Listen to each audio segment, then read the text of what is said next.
Hello மக்களே, எல்லாருக்கும் happy மாலை வணக்கம். கோலம் பேசுதடி சீரீஸில் கோலம் 30.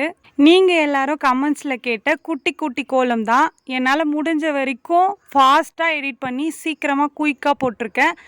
இதுக்கு மேலே என்னால் வீடியோ லென்த்தாக கொண்டு போக முடியல, அதனால் ஃபாஸ்ட்டாக எடிட் பண்ணியிருக்கேன். 3 கோலம் போட்டிருக்கேன் குட்டி குட்டியாக, நீங்கள் கேட்ட மாதிரி.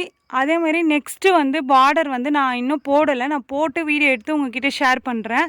நெக்ஸ்ட்டு வேறு ஏதாச்சும் கோலம் வேணும்னா நீங்கள் கமெண்ட்டில் சொல்லுங்கள். சிம்பிளாக ஒரு பூக்கோலம் தான். இன்னும் குட்டி குட்டி கோலம் வேணும் அப்படின்னு சொல்லிட்டு கேட்டிங்கன்னா நான் லாங் வீடியோ தான் போட முடியும், ஷார்ட்ஸில் இதுக்கப்புறம் போட முடியாது. என்னால் எடிட் பண்ண முடியல ஃப்ரெண்ட்ஸ். அதனால தான் ஒரே ஒரு வீடியோ வந்தால் ஓகே, அது செகண்ட்ஸ் கம்மியாக வருது. நான் என்ன பண்ணேன், குட்டி குட்டி கோலம் போடணுன்னா உங்களுக்கும் நான் அதில் தெளிவாக கோலம் போடுறத ஷேர் பண்ணணும், காட்டணும். அதே மாதிரி அதே டயத்தில் கோலமும் அதிகமாக போடணும் அப்படின்னு சொல்லிட்டு நான் பிளான் பண்ணேன். அதனால் 3 கோலம் போட்டிருக்கேன். உங்களுக்கு புரியலனா கொஞ்சம் ஸ்லோவாக பாஸ் பண்ணி பாருங்கள், ஓகேவா? இந்த கோலத்தில் ஏதாச்சும் டவுட்னா நீங்கள் கமெண்ட்டில் கேளுங்க, நான் ரிப்ளை பண்ணுறேன் உங்களுக்கு.